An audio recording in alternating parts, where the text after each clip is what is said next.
नमस्कार दोस्तों। Target with SDM आप सभी का स्वागत है।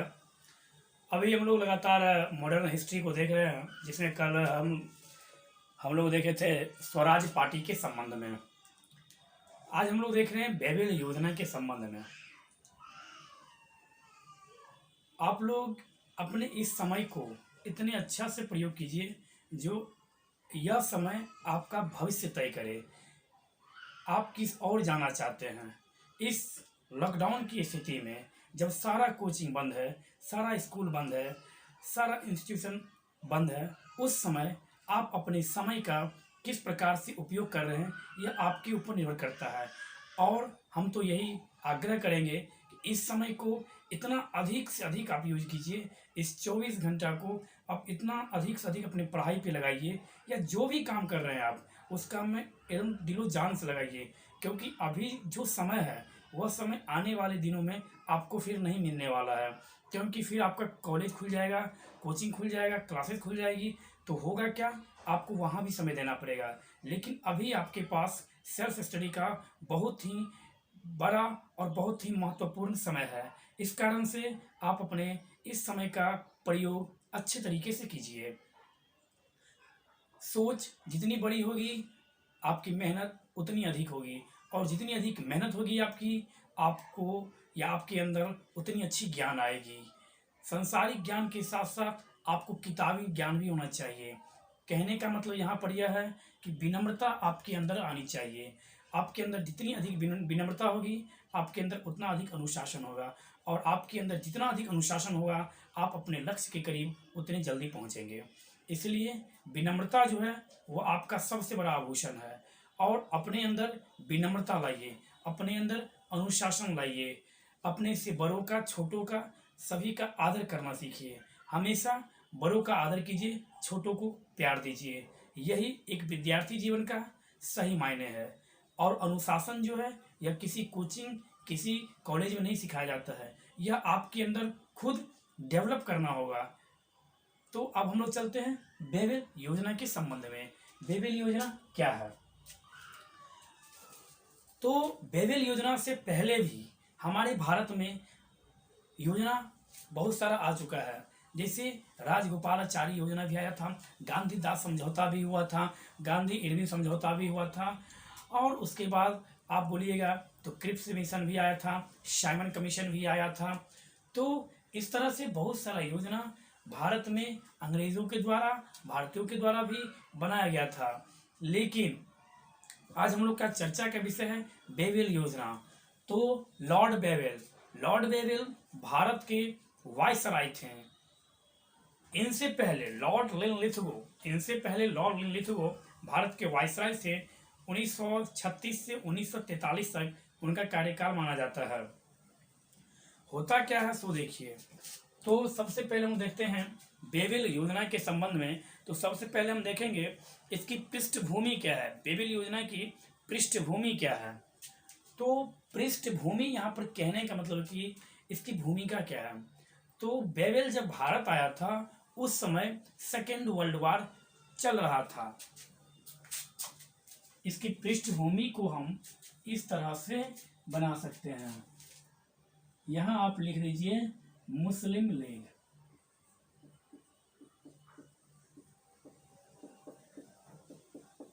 मुस्लिम लीग, यहाँ आप बांट सकते हैं, लिख सकते हैं कांग्रेस। वही कांग्रेस जिसकी स्थापना 1885 ईस्वी में, कब, तो 28 दिसंबर 1885 ईस्वी को गोकुलदास तेजपाल संस्कृत महाविद्यालय मुंबई में हुई थी। इस कांग्रेस के संबंध में जानने के लिए आप कांग्रेस अधिवेशन का मेरा जो स्पेशल वीडियो है उस वीडियो को जाकर आप देखिए। अब हम देखते हैं बेबिल योजना में तो होता क्या, इसकी पृष्ठभूमि को हम इस तरह से तैयार करेंगे। ब्रिटिश, कांग्रेस और मुस्लिम लीग। ब्रिटिश जो है यह सेकेंड वर्ल्ड वॉर में ऐसा चाह रही थी, क्योंकि सेकेंड वर्ल्ड वॉर में ब्रिटेन का जो है वह बुरा हाल था, लेकिन ब्रिटेन विजयी होना चाहता था। सेकेंड वर्ल्ड वॉर प्रारंभ कब हुआ, तो 1 सितंबर 1945 ईस्वी को, 1 सितंबर 1939 ईस्वी को द्वितीय विश्व युद्ध प्रारंभ हुआ। कब हुआ? तो विश्व युद्ध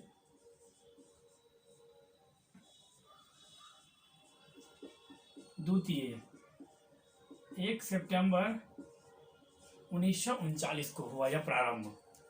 इस द्वितीय विश्व युद्ध में कुल कितना देश भाग लिया? तो कुल 61 देश भाग लिया। और द्वितीय विश्व युद्ध की जो समाप्ति हुई वह हुई थी 2 सितंबर 1945 ईस्वी को। लगभग 6 साल यह विश्व युद्ध चला। 6 अगस्त 9 अगस्त अलग है, और इन दोनों डेट में 6 अगस्त और 9 अगस्त, 6 अगस्त को हिरोशिमा पर, 9 अगस्त को नागासाकी पर अमेरिका के द्वारा जापान में बम गिराया गया। वह भी द्वितीय विश्व युद्ध से संबंधित ही प्रमुख घटना है। तो ब्रिटिश चाह रही थी कि सेकेंड वर्ल्ड वॉर में भारतीयों का हमें समर्थन मिले। मतलब क्या? भारतीय सैनिकों का हमें समर्थन मिले और भारतीय सैनिक भारत से ब्रिटेन की तरफ से क्या हो, सेकेंड वर्ल्ड वॉर में लड़े। मतलब क्या? भारतीयों का सहयोग प्राप्त करना चाहता था ब्रिटिश। कांग्रेस क्या चाह रही थी? कांग्रेस यह बोली हम सेकेंड वर्ल्ड वॉर में पार्टिसिपेट नहीं करेंगे। मतलब क्या? हमारी सैनिक नहीं जाएगी, क्योंकि फर्स्ट वर्ल्ड वॉर में भारतीय सैनिक ने पार्टिसिपेट किया था इसमें गांधी जी के कहने के बाद। तो कांग्रेस कह रही थी कि अब हम अपना सैनिक, मतलब क्या, अब हम आपको समर्थन नहीं देंगे सेकेंड वर्ल्ड वॉर में। इससे हमें क्या मिलने वाला है? तो उनके द्वारा कहा गया यदि हम जीतेंगे तो आपको आज़ादी दी जाएगी। लेकिन कांग्रेस इसका विरोध किया। किसका विरोध किया? तो कांग्रेस बोली कि मेरा सैनिक आपके साथ युद्ध में नहीं लड़ेगी। लेकिन ब्रिटिशों के द्वारा जबरदस्ती किया गया। तो इस कारण से कांग्रेस ने क्या किया, अपने सभी प्रांतों से, जितने भी प्रांत में कांग्रेस की सरकार थी, वहां से इन्होंने क्या किया, कांग्रेस ने, तो वहां से इन्होंने अपने सभी प्रांतों से कांग्रेस ने इस्तीफा दे दिया। किससे? प्रांतीय सरकार से। क्योंकि प्रांत में जो सरकार थी वहां से कांग्रेस अपने सभी प्रांतों से इस्तीफा दे दिया। दूसरा क्या हुआ, आप लोग को पता होगा, इसके बाद एक सत्याग्रह चलाया गया, व्यक्तिगत सत्याग्रह आंदोलन, जो 1940 में गांधी जी की अगुवाई में चलाया गया था। व्यक्तिगत सत्याग्रह यह जो चला था, इसमें पहला सत्याग्रही कौन था? तो आचार्य विनोबा भावे। हम जो भी बता रहे हैं आपको, यह पीटी फैक्ट है। मतलब क्या, आपसे पीटी में यहाँ से प्रश्न पूछता है कि प्रथम व्यक्तिगत सत्याग्रही कौन था, या व्यक्तिगत सत्याग्रह आंदोलन कब प्रारंभ हुआ। तो यह सब आपको नोट करते चलना है। प्रथम व्यक्तिगत सत्याग्रही कौन था? तो आचार्य विनोबा भावे। और दूसरा था कौन? तो पंडित जवाहरलाल नेहरू जी दूसरे सत्याग्रही थे। और ये किसके नेतृत्व में? तो महात्मा गांधी के नेतृत्व में व्यक्तिगत सत्याग्रह आंदोलन चलाया गया। अब इसके बाद क्या हुआ, इस आंदोलन में लगभग 20,000 सत्याग्रही शामिल हुए। इस आंदोलन, व्यक्तिगत सत्याग्रह आंदोलन में लगभग 20,000 सत्याग्रही शामिल हुए। इसके बाद क्या हुआ, अंग्रेजों के द्वारा भारत में एक मिशन भेजा गया जिसका नाम था Cripps mission. Cripps mission Bharat कब आया? तो हम बोलेंगे क्रिप्स मिशन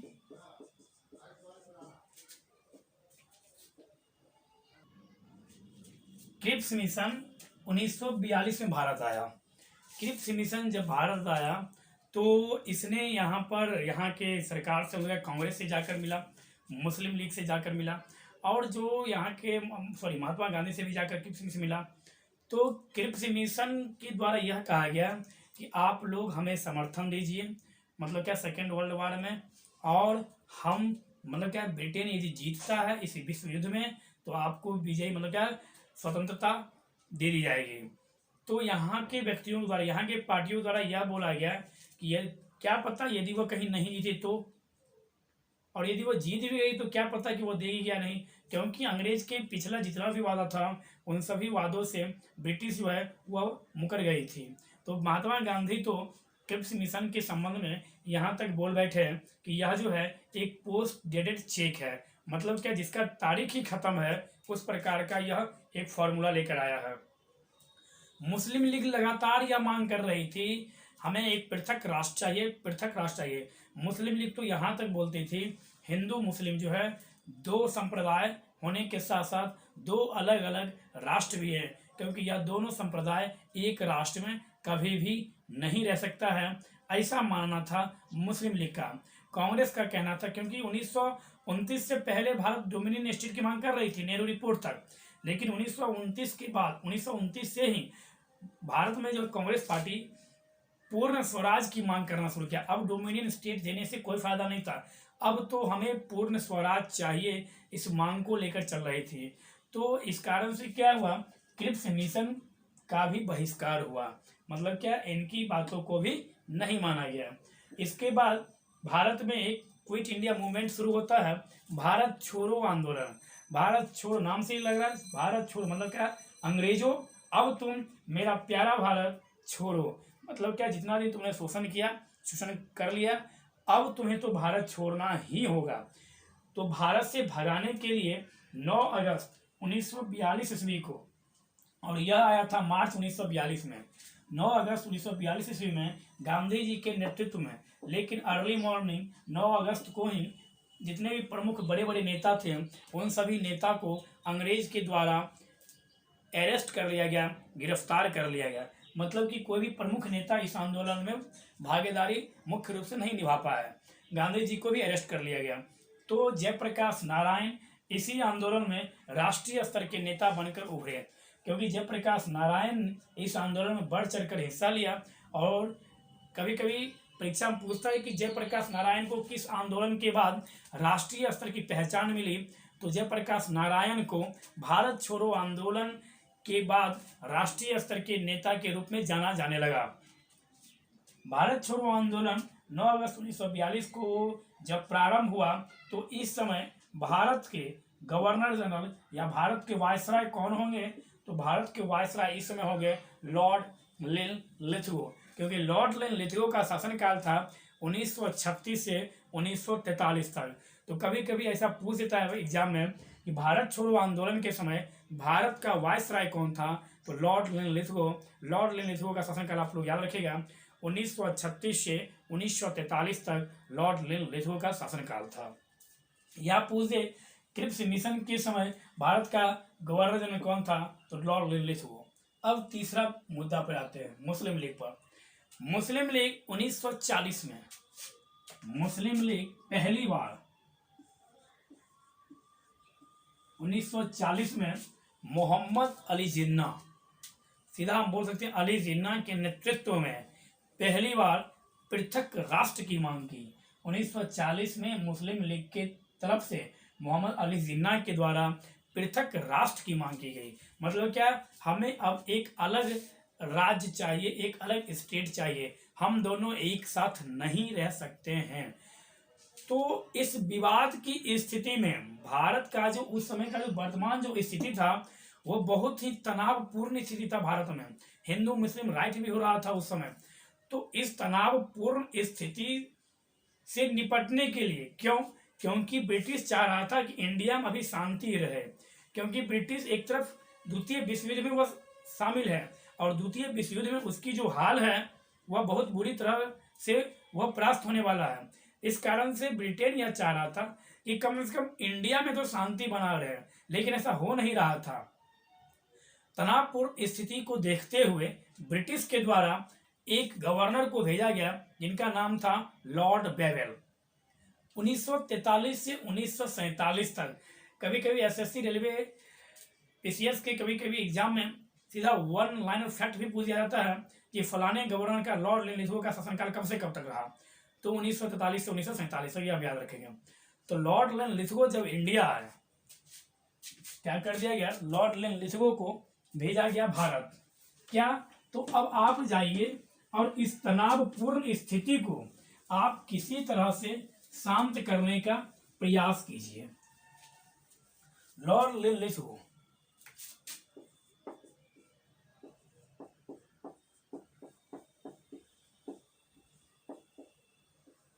लॉर्ड लिन लिथगो, इनका शासनकाल हो गया 36 से 43, और इनका शासनकाल, लॉर्ड वेवेल 1943 से 1947 तक, 1943 से 1947 तक लॉर्ड वेवेल का शासनकाल हो गया। लॉर्ड वेवेल जो था यह पहले भारत में, लॉर्ड वेवेल भारत में पहले से मतलब लॉर्ड लिथो के शासनकाल में ही कमांडर इन चीफ के रूप में वह भारत में क्या था, नियुक्त था। Lord Wavell commander in chief को ही बाद में क्या बना दिया गया, भारत का गवर्नर जनरल बना दिया गया। अब देखिए इसलिए बोला जाता है कि भारतीय जो सैनिक थे वो अधिक से अधिक जाते थे कहाँ तक, तो सूबेदार पद तक जाते थे, लेकिन ब्रिटिश जो सैनिक थे वह गवर्नर जनरल तक वो पहुंच जाते थे। तो यहाँ पर हम इसका प्रमाण देख रहे हैं, कमांडर इन चीफ जो थे लॉर्ड वेवेल, यही बाद में चलकर लॉर्ड लिथो के शासनकाल में जो कमांडर इन चीफ थे यही बाद में जाकर भारत का वायसराय बनते हैं। तो जब यह भारत आते हैं तो इस तनावपूर्ण स्थिति को देखकर यह इसको सुलझाने का प्रयास करते हैं कि किस तरह से इस तनावपूर्ण स्थिति से सुलझा जाए और किस तरह से सभी को एक सूत्र में बांधा जाए, मतलब क्या सभी की मांग को एक सूत्र में बांधकर पूरा किया जाए। तो इसके कारण इन्होंने बेवेल ने एक बेवेल योजना लाया। बेवेल ने एक 14 जून 1945 को 14 जून 1945 को बेवेल ने बेवेल योजना लाया। क्या था बेवेल योजना? तो उस समय लॉर्ड लिथो शासनकाल में जो भारत में जो संवैधानिक गतिरोध की स्थिति, मतलब तनावपूर्ण की जो स्थिति उत्पन्न थी, राजनीतिक गतिरोध की जो स्थिति उत्पन्न थी, उससे निपटारा के लिए 14 जून 1945 को, यहाँ से डेट पूछा था आपके एग्जाम में, बेवेल योजना कब लाया गया? तो 14 जून 1945 ईस्वी को लॉर्ड बेवेल के द्वारा बेवेल योजना लाया, बेवेल प्लान लाया गया। यह क्या था सुन लीजिए अब।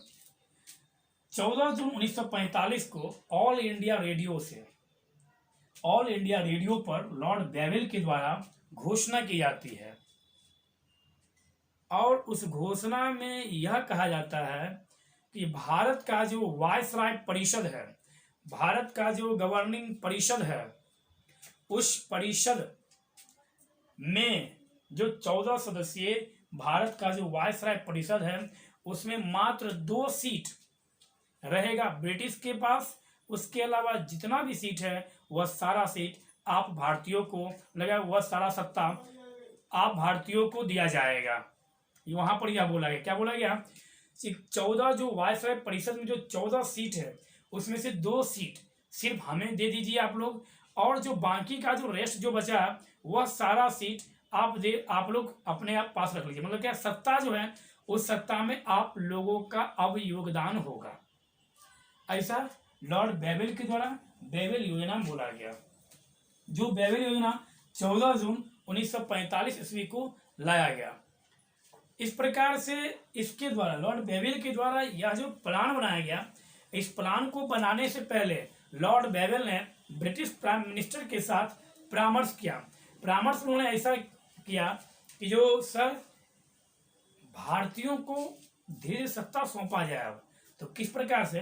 तो सर एक काम किया जा सकता है, कार्यकारिणी परिषद जो है उसका सबसे पहले विस्तार करते हैं और विस्तार करने के बाद जो सीट है उस सीट में हम इंडियन को देंगे सत्ता, लेकिन 2 सीट अपना लोग अपने पास रखेंगे। कौन कौन सा सीट? तो एक वायसराय का पद रखेंगे अपने पास और एक कमांडर इन चीफ, मतलब क्या रक्षा का जो क्षेत्र है यह 2 सीट अंग्रेज खुद अपने पास रखेगी। बाकी का जो सीट है कौन कौन सा?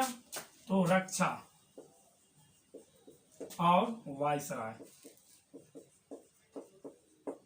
रक्षा और वायसराय का जो सीट था यह रखेगा अंग्रेज अपने तरफ अपने पास। अब इसमें क्या हुआ, इन्होंने कहा कि जो इस वायसराय के परिषद में जो सीटों का जो विभाजन होगा वह इस आधार पर होगा। तो बोला गया किस आधार पर होगा? तो बेवेल योजना में बोला गया कि जो सवर्ण हिंदू, सिर्फ हिंदू नहीं, किसी किसी बुक में सिर्फ लिखा हुआ कि जो 50% हिंदू और 50% मुस्लिम, लेकिन ऐसा नहीं है। सवर्ण हिंदू को, सवर्ण हिंदू कहने का मतलब यहाँ पर यह हुआ जो उच्च वर्ग के, जैसे ब्राह्मण, राजपूत, तो ये लोग हुए हिंदू में भी उच्च कास्ट के, मतलब क्या, ऊपर के लोग हुए ये लोग। तो इस आधार पे इन्होंने सवर्ण हिंदू एक साइड कर दिया बेबल योजना के तहत, और एक तरफ इन्होंने कर दिया मुस्लिम लीग। बेबल चाह रहे थे कि दोनों खुश रहे, दोनों संतुष्ट रहे, और बेबल योजना में यह भी बोल दिया गया कि आप अपने अपने प्रतिनिधि को खुद नियुक्त कर सकते हैं। तो इस बात को कांग्रेस तो एक्सेप्ट कर लिया, लेकिन मुस्लिम लीग जो है, अली जिन्ना जी जो हैं, वो इस बात को एक्सेप्ट नहीं किए। उन्होंने कहा कि मुस्लिम लीग को जो सीट दिए हैं आप, और सवर्ण हिंदू का जो सीट दिए हैं, अब देखिए वहां पर क्या लगाया उन्होंने दिमाग, क्योंकि अली जिन्ना वास्तव में एक वकील भी थे और बहुत अच्छे वकील थे। तो उन्होंने यहाँ पर एक शब्द पकड़ा, क्या, कि सवर्ण हिंदू मतलब क्या, उच्च कास्ट के व्यक्ति। तो इसका मतलब है इसमें फिर दलित के लिए अलग से सीट दिया जाएगा, तो फिर मुस्लिम को 50% सीट कहाँ मिला। तो उन्होंने कहा कि सवर्ण हिंदू, मुस्लिम लीग, फिर दलित हिंदू भी आप कहिएगा, या दलित को भी कुछ सीट मिलेगा तब। तो उन्होंने कहा कि मुस्लिम जो सदस्य होगा, कौन, अली जिन्ना जी कह रहे हैं, मुस्लिम जो सदस्य होगा वह सदस्य मुस्लिम लीग के द्वारा ही नियुक्त किया जाएगा। ध्यान सुनिएगा, मुस्लिम कोई भी यदि मेंबर होगा तो वह मुस्लिम लीग के द्वारा ही नियुक्त किया गया सदस्य होगा। जबकि कांग्रेस कह रही थी ऐसा कोई बात नहीं है। नेहरू जी इसके विरोध में थे, क्योंकि अबुल कलाम आजाद साहब हमारे भारतीय राष्ट्रीय कांग्रेस की तरफ से थे, अली जिन्ना जी मुस्लिम लीग से थे, और दोनों मुस्लिम ही तो थे। तो नेहरू जी बोले कि ऐसा नहीं होगा, मुस्लिम लीग के द्वारा ही सिर्फ मुस्लिम नियुक्त नहीं किया जाएगा, इसे हम भी, मतलब क्या, कांग्रेस भी नियुक्त कर सकती है। तो इस विवाद को लेकर दोनों में डिस्प्यूट हुआ, मतलब क्या, विवाद की स्थिति, गतिरोध की स्थिति उत्पन्न हुई। तो इसके लिए, इस विवाद के लिए क्या किया गया, एक सम्मेलन बुलाया गया।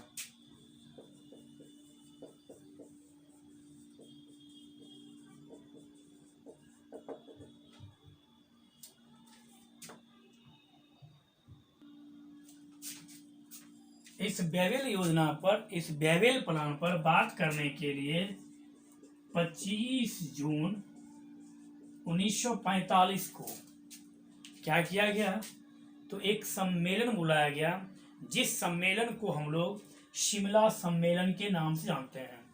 तो आपसे जब भी कोई पूछे कि शिमला सम्मेलन क्यों बुलाया गया, तो हम लोग बोलेंगे शिमला सम्मेलन बेबल प्लान पर, बेबल योजना पर बातचीत करने के लिए शिमला सम्मेलन बुलाया गया। शिमला सम्मेलन कब बुलाया गया, 25 जून 1945 ईस्वी को। इस सम्मेलन में कांग्रेस की तरफ से अबुल कलाम आजाद और मुस्लिम लीग की तरफ से मोहम्मद अली जिन्ना सहित कुल 21 राजनीतिक दलों ने इसमें भाग लिया था। शिमला सम्मेलन में मुस्लिम लीग की तरफ से मोहम्मद अली जिन्ना, कांग्रेस की तरफ से अबुल कलाम आजाद जी नेतृत्व किए थे, और लगभग 21 राजनीतिक दलों ने इस सम्मेलन में भाग लिया। लेकिन डिस्प्यूट के कारण अली जिन्ना अपने बात पे अड़े हुए थे, कांग्रेस अपने बात पर अड़ी हुई थी। इस डिस्प्यूट के कारण क्या हुआ, यह योजना असफल हो गया। मतलब क्या, बेबल प्लान जो है वह समाप्त कर दिया गया। बेबल प्लान के तहत जो बोला गया वह नहीं किया गया। थोड़ा सा और सुन लीजिए, बेबल योजना के तहत मुस्लिमों को, क्योंकि मुस्लिम की संख्या उसमें 25% थी पूरे जनसंख्या में, तो मुस्लिमों को कुल 6 सीट दिया गया वायसराय की कार्यकारिणी परिषद में। कुल कितना सीट दिया गया मुस्लिम लीग को, तो कुल 6 सीट दिया गया। लेकिन इसके बावजूद भी मुस्लिम लीग इससे भी संतुष्ट नहीं थी, सेटिस्फाइड नहीं थी, वो और कुछ चाह रही थी। तो इस आधार पर बेबल योजना को समाप्त शिमला सम्मेलन में कर दिया गया। बेबेल प्लान के या बेबेल प्लान पर समीक्षा के लिए ही शिमला सम्मेलन बुलाया गया। अब यहाँ पर देखिए शिमला सम्मेलन मतलब या बेबेल प्लान जब खत्म हो गया तो इस पर अबुल कलाम आज़ाद जी बोलते हैं कि शिमला सम्मेलन की असफलता का मतलब शिमला सम्मेलन की असफलता का जो कारण है वह भारतीय राजनीतिक में जल विभाजक के रूप में कहा जा सकता है।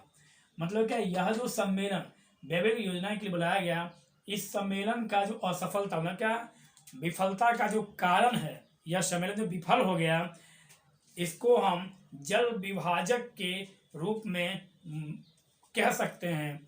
क्यों? तो सिर्फ और सिर्फ राजनीतिक गतिरोध के कारण ही तो यह सम्मेलन रद्द हुआ, क्योंकि मुस्लिम लीग अपने बातों पर अड़ी हुई थी, कांग्रेस अपने बातों पर अड़ी हुई थी, तो इस कारण से शिमला सम्मेलन समाप्त हो गया। तो बेबेल योजना को हम लोग समझने का प्रयास किए।